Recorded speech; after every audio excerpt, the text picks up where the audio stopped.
This is a router. Routers are really useful for a lot of different things in the shop. But basically, you have a router bit that has a profile, and you're transferring that profile to your material. You can mount routers in a routing table like this, or you can also have handheld routers as well. First, let's talk about router bits. As you can see, you can have router bits of almost any shape and size. It's almost unlimited. But there are some basics for each router bit. You have the profile cutter, which gives you the profile of the router bit.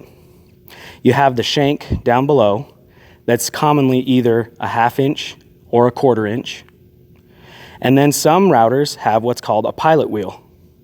Okay, so this wheel on top acts as a fence, and when your material hits that wheel, then it stops cutting and it rides along that wheel. Some router bits don't have pilot wheels. So in that instance, you'd need to set up your own fence so that you have a controlled cut. The cutting edge on a router bit is carbide, similar to the teeth on a table saw or others. And so it's very sharp, but it's also brittle. So be careful when handling anything that's carbide, that when we set it down, we want to make sure to set it down on a non-metal surface. We also want to be very careful not to drop these, because if you get a chip in that profile, then that router bit is ruined. So the biggest danger on a router is cutting a finger. That bit is spinning really fast, and it will cut anything that comes in contact with it. So we definitely want to observe our margin of safety. I like how this throat plate is nice and red and shows us we really shouldn't be getting any closer to that router bit than this throat plate. So give yourself a good 2 to 4 inches away from that bit. If you're ever changing a router bit, whether on a routing table or a hand router, then we want to make sure to just unplug the machine or unplug the hand router or take the battery out, because you don't want to have any chance that your fingers are going to get cut if it accidentally gets turned on. Try your best to use the pilot wheel and a router fence. That's the safest way to make a cut. But sometimes if you're doing a curved cut, you might not be able to have the large fence in place. And in that case, just be very careful and aware of riding that pilot wheel. If you have a router bit that does not have a pilot wheel, then you can't do any freehand routing on a table router. You have to have that fence there to support it. You'll notice that the router bit always spins the same direction, and those cutting teeth are the leading edge when cutting. So this router is spinning counterclockwise. We want to make sure to always feed our material against the rotation of the bit. So if I'm operating from here, then I'm going to be moving from right to left. If I was standing on this side of the bit, I'd be operating from right to left.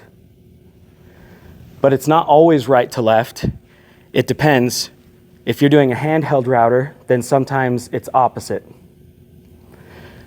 So the rule of thumb is just to take a few moments and really identify which way that the router bit is spinning so that you can be sure to be working against the rotation.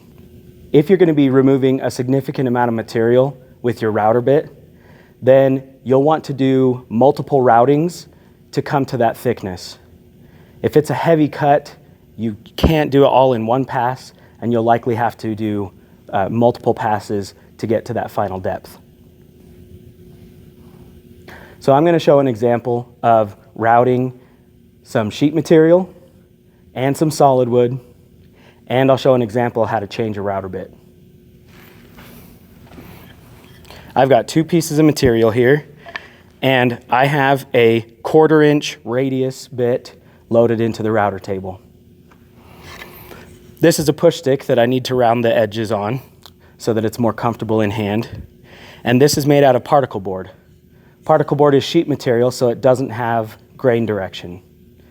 If you're routing something that doesn't have grain direction, like plywood, particle board, MDF, then as long as you're working against the rotation of the bit, then it doesn't really matter which direction you start with.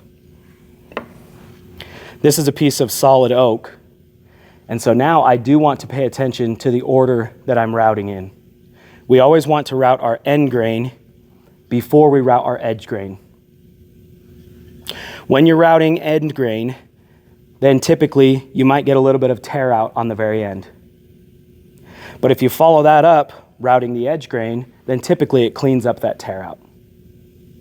If you do it the opposite and route your end grain last, you might just have to live with the tear out that happens, or you might have some hand sanding to do to fix that. The last rule before I'll show an example is you want your feeding speed to be fast enough that you don't get burn along the edge, but slow enough that you get a clean cut. If I go too slow, I'm going to get burn. And if I go too fast, then I'm not going to get a clean cut and there's going to be tear out. So it's kind of a happy medium, fast enough that you're not getting burn, and slow enough that you're getting a clean cut. So here's an example. When routing this curved profile, I can't have this fence in the way because I need to be able to move freely. So I'm going to be very careful to make sure that I am riding that pilot wheel and that my fingers are far enough away. I've got everything set up. I've double checked. I'm going to turn it on and then I'm going to run this profile.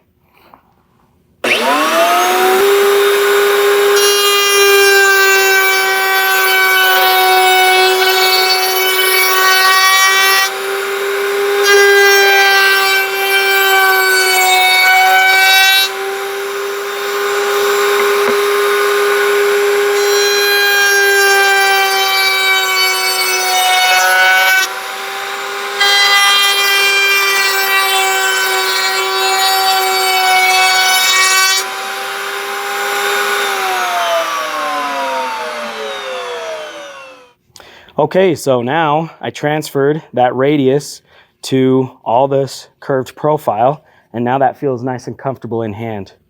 For this push stick, I'm not going to route the bottom edges because I want those to be nice and square and flat.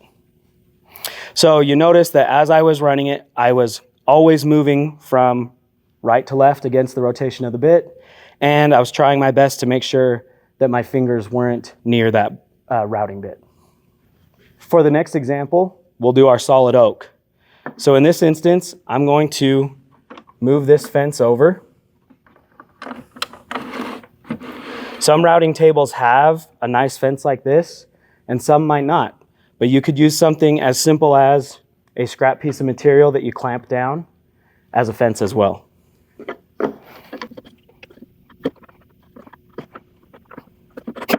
When you're setting a straight fence, you want your material to be riding flat against the fence, flat against that pilot wheel, and flat against the other fence.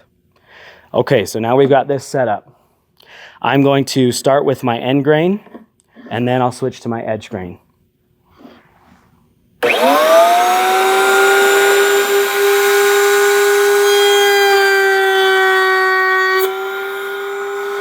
You'll notice a little bit of tear out, so now I'm going to fix that.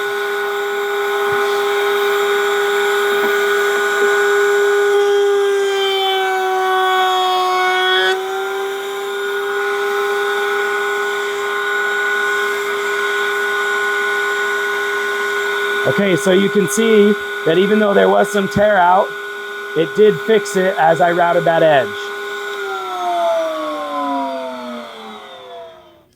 Okay, you'll notice that I did get some tear out on that end grain, and then I followed it along with my edge grain, and it cleaned that up, and I've got a perfect profile.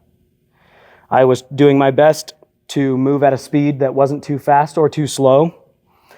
I did get some minimal burn on my end grain, so I'm going to have to sand that by hand, which isn't too big of a deal when it's a simple profile like this. But if you're using a very detailed profile, then sanding that out may be a little difficult. So do your best to feed it at a correct speed. So that's an example of the router table. Let me talk briefly about hand routers. A hand router is very common to use.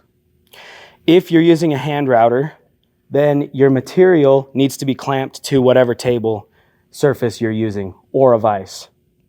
Since the machine itself is moving, we want your material to be secured. So make sure to clamp it down and have it not moving.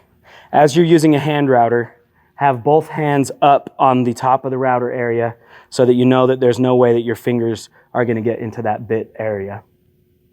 The same rules apply as far as working against the rotation of the bit, and if you're using solid wood, routing end grain first and then edge grain. So now I'll show an example of changing a router bit. If you're using a handheld router, typically you can pull that off, so we've just got our bit. So I need to loosen this hex nut so that I can get that bit out. Oftentimes a hand router has a little locking pin button, so I'm going to twist it until that locks into place, and then I'm going to use a wrench and loosen this bit. This has a 1/4 inch shank, so I would need to replace it with a different bit with that same shank. When I'm putting the shank in the collet, I don't put it 100% in. You're going to put it in about 90% is just fine. And then tighten it by hand and then finish tightening it with your wrench. You want to be sure that that bit is tight and secure before you'd start actually turning this on to use. Let's show an example of changing a bit at the table. If you need to change a bit at a router table, the first thing that we do is unplug it. We'll move the fence out of the way.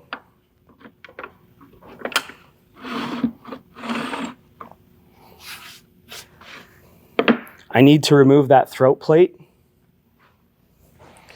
And on this router table, I have a little wrench here that'll help us to open that throat plate.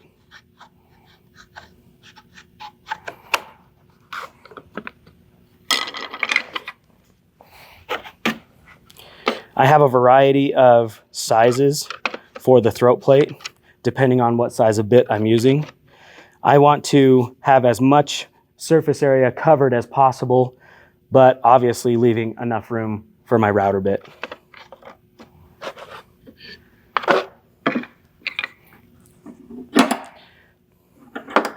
I've hung these wrenches on the side of the table so that I have quick access as I'm changing router bits. Okay, so first I'm going to come underneath with the smaller wrench, you can see here, and I'm going to have that on the lower setting. I can just let that sit up against the side of the router area. Then I'm going to come from the top, and now I'll be able to loosen it.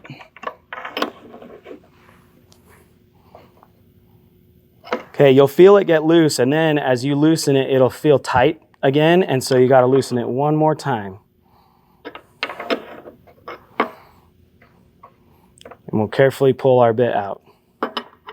Now, this had a 1/4 inch shank. Currently, that's a 1/2 inch collet, but we have this collet adapter as well. So if you're using a 1/4 inch bit, you can use something like this, or if you use a 1/2 inch bit, then it can just load right into here.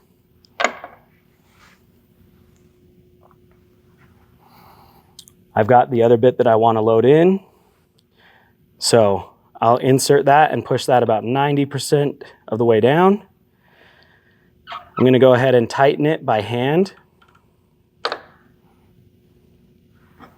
I've still got that other wrench down below helping, and I got this wrench up above.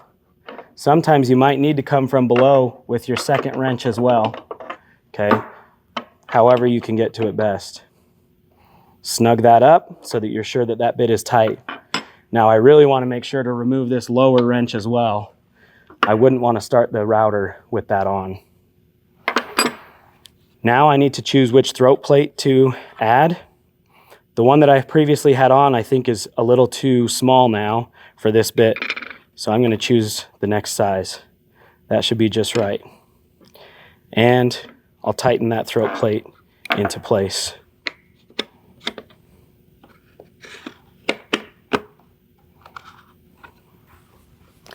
If you ever need to adjust the height of your router, you'll do it here underneath. You're going to release this clamp.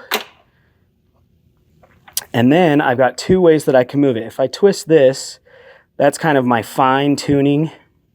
And I'm just raising or lowering that router bit incrementally. There's also another lever here that allows me to move a large distance, and it has different indexed spots.